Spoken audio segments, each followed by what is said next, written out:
naje numva kujya kunatubwiye ngo nidufate munda naje numva ciruka ino kirasubira ino numva kirasohotse. Haleluya. Iryo niryo shimwe. Amashi menshi ku Mana imugiriye neza mukijiji kibiriraho. Irindi shimwe fise hari kwa gatanu niho yavuga ngo tuzobona inzoka ngo cingwe tuyicire. Jewe shitse muhira kuwa Mungu mvuye gusenga abana niho baza mu cyumba bacabona imbeba yinjiye mu kuguru kwibutura k'umwana uyu mpetse iri hejuru ku mugozi yenena camvuga ati je ndayica ku bushobozi bw'Imana je ndayikubita nkiyikubita naje mbona inda iravyimvye ivyimvye ndayikubita ikirava amaraso aho se yagumizura amaso mengana umuntu ndavuga ati isi mbeba n'umuntu rero ndashima Imana ko Imana yanyeretse ico kimenyetso ni yari imbeba yari umuntu. Yesu nashi dukomera amashimana ko yabatabaye.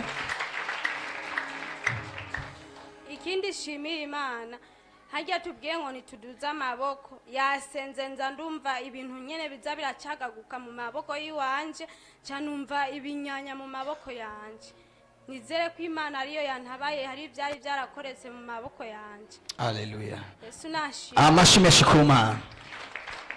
Kandi mugerageze kunyarutsa rasa ku ntego. Yesu nashimwe. Amen. Nanje ndashima Imana hari ikintu narimaranye imyaka 4 mu nda. Ico kintu no kuvuga uko ntwaye inda kose yabivuyeyo. Haheze imyaka 4 ngize mariage ntanda nimwe nigeze sama yigeze ikura.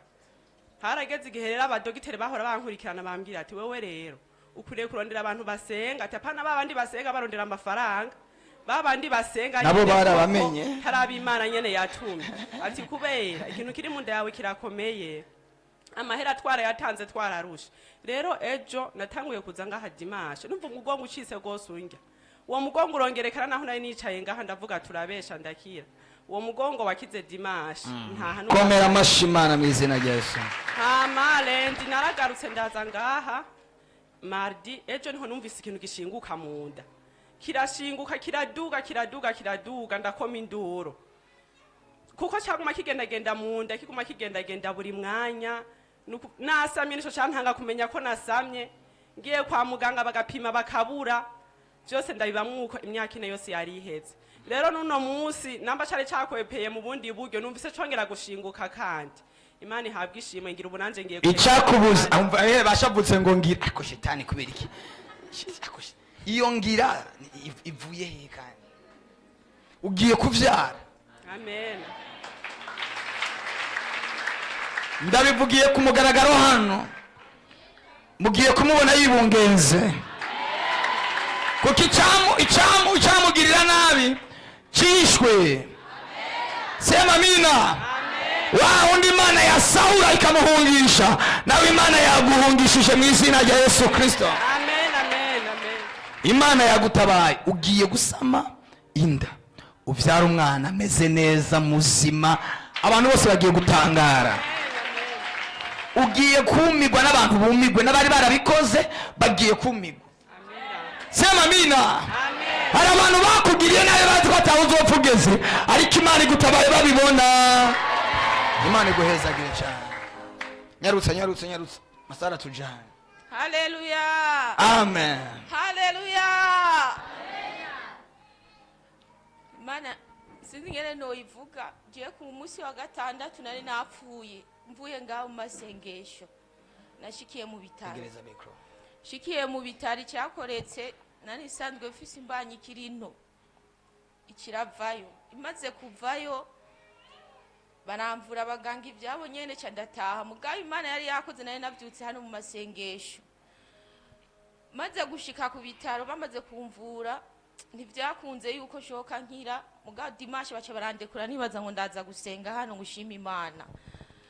Dimanche bandekuye shitse muhira nta ni segonda no munzu ninjiye mu nzu naciye nsubira gufatwa kwa kundi nyene muga docteur yari mbwa tucunyaruka ku bitaro cyano ngansubira ku bitaro nsubiye ubwo nyene canka amaraso muga mu buzima bwanje nari fise ikintu kinwa amaraso baca bantera ishashe zibiri z'amaraso navuye mu bitarejo uyu munsi mu gitondo ijwi riranka yuko noguma mu nzu ati ndaja gusenga Imana isambuza ibiri mu nda yanje nari maze imyaka 10 narariwe n'inzoka njya mu mavyigo. Muri iyo myaka 10 nta mahoro nigeze ndonka. Ntivyakunda ko nunama nubwo nagenda vyanka.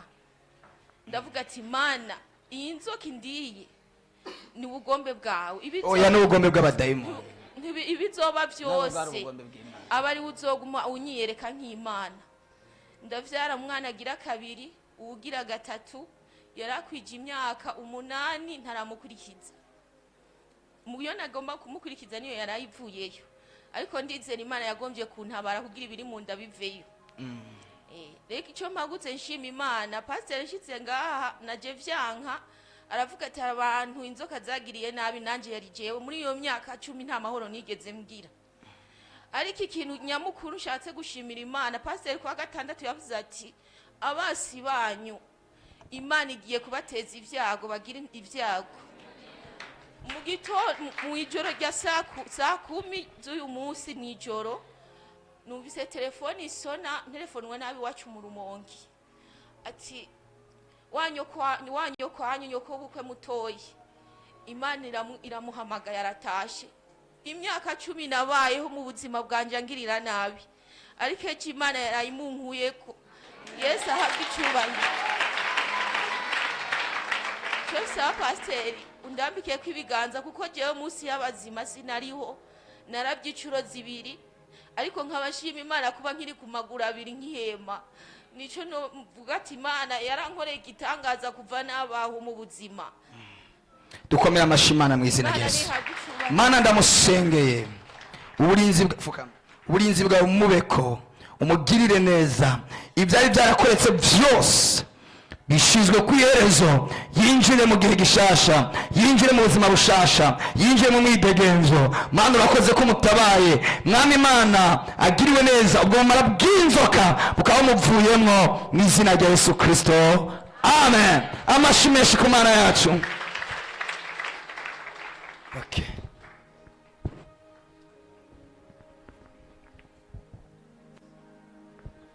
Yesu nashimwe. Amen.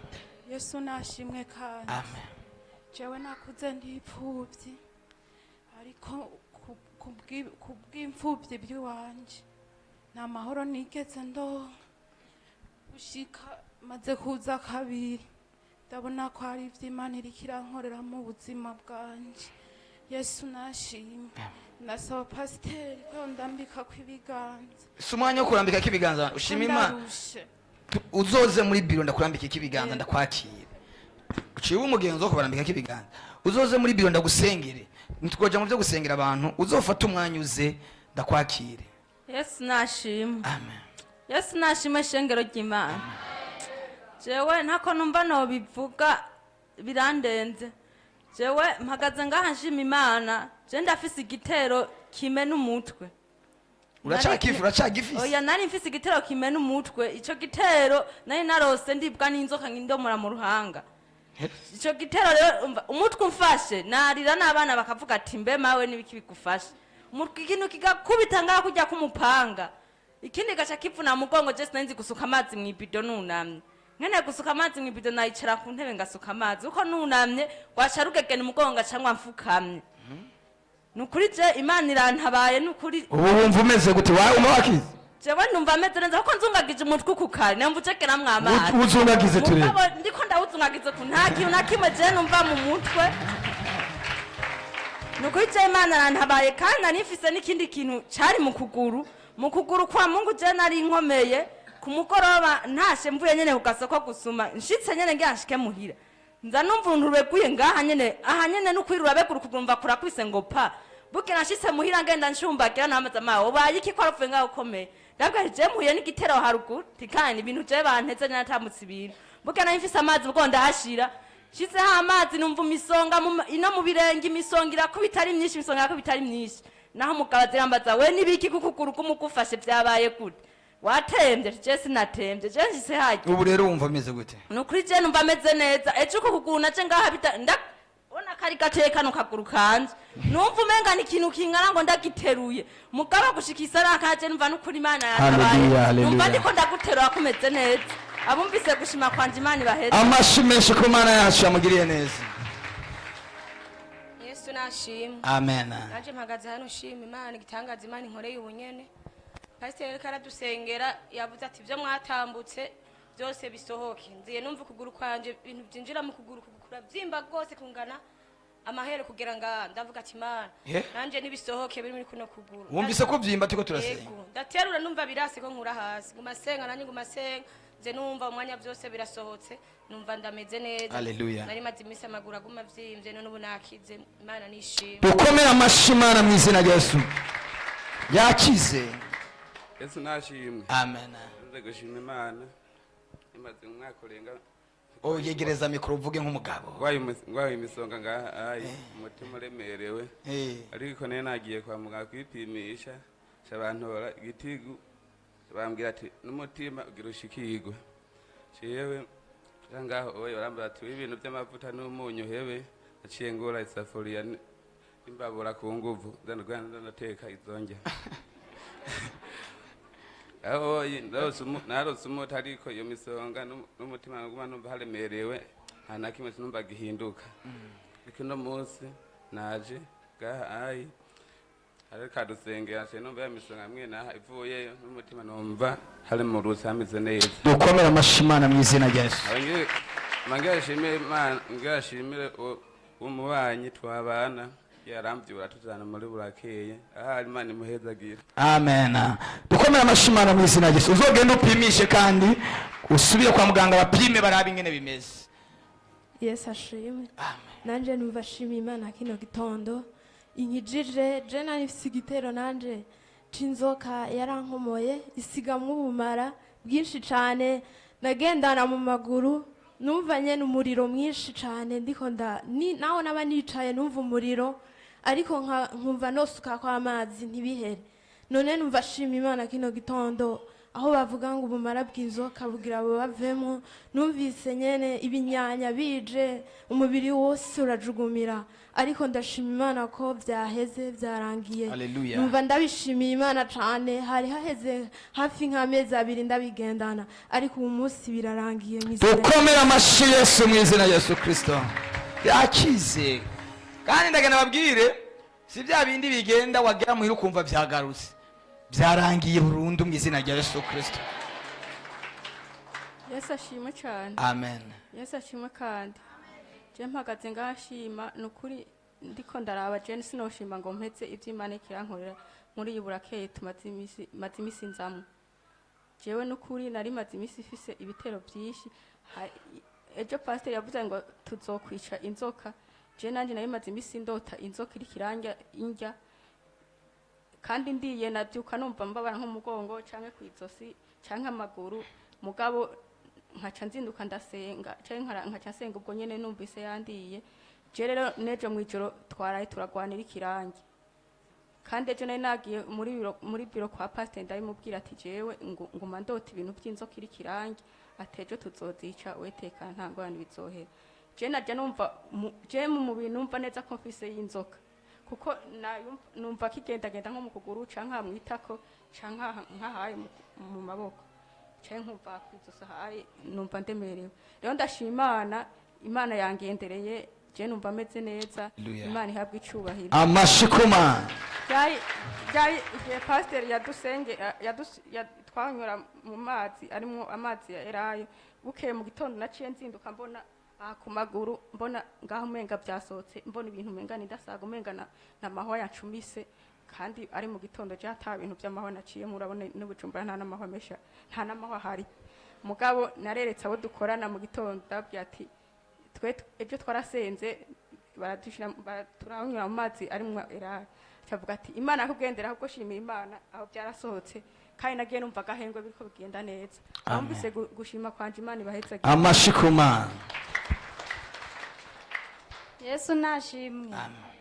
Nanje mpagurutse nshima twe tumaze imisi tukagira stoke ifu tugashiraho imbeba tugasanga zatoye imifuko indagara tugasanga zariye mu nzu tugafungura tukumva tumerewe nabi twese twe tumaze imisi tukoye twese turi batatu mu nzu kandi tutabona ibyo turiko turagwara atawugwaye bimeze nk'ivy'uwundi inge tukumva twese tuvuga bamwe bariko bararibwa tukabura ivyarivyo niho twe tumaze imisi tuza mu masengesho ejo twaratashe tuvuye iyo dukorera dushitse dusanga je nashitse ndatangara ntifu naryo rizarigeze ino aho nateretse amazi ahezagiye nasanze imbeba zatoye umunyu zagiye kurirayo dusanga ku matera zatobaguye umunyu niyo zawugeranye.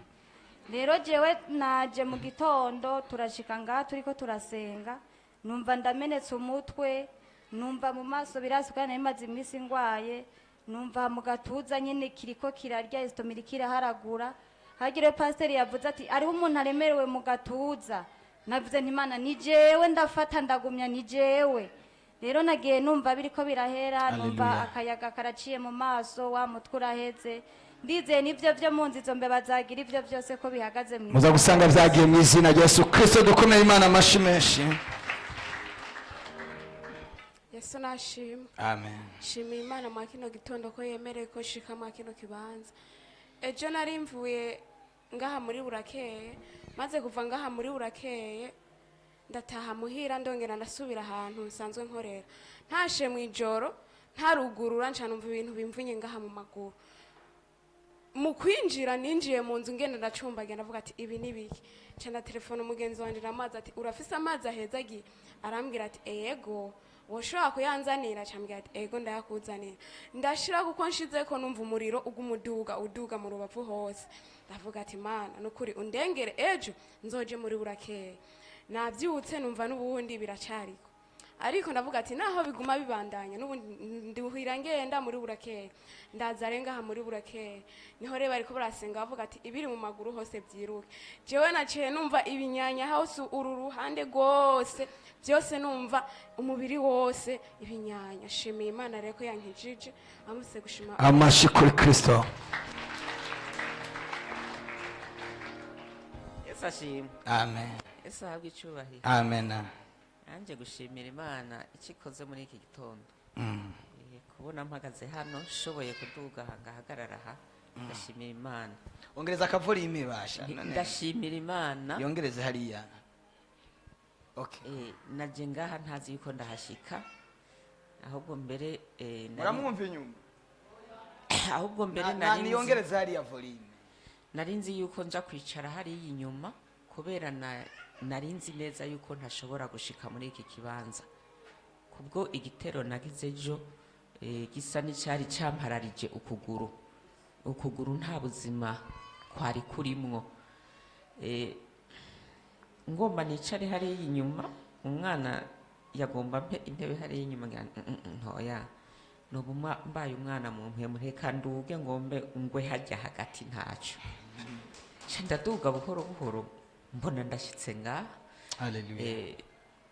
Nukuri mu bisanzwe nta buzima kwarimo nagukwega kwari kwapfiriye kugera ngaha ariko aho pasiteri asengeye numva kurarekuye asanze hajya kubera ko ntashobora guhagarara komera amashimana mu izina rya Yesu akorako numva kurakunze murabona ko shoboye kuduga ngaha ariko kare wamengo no gufasha kaguterura kugira ngo ntabwo batari yamaze kuba ikimuga nari namaze kuba ikimuga vraiment nari namaze kubona ko ibyo ari byo byose aha n'Imana yo kundengera none yandengeye Imana ihabwa icubahiro.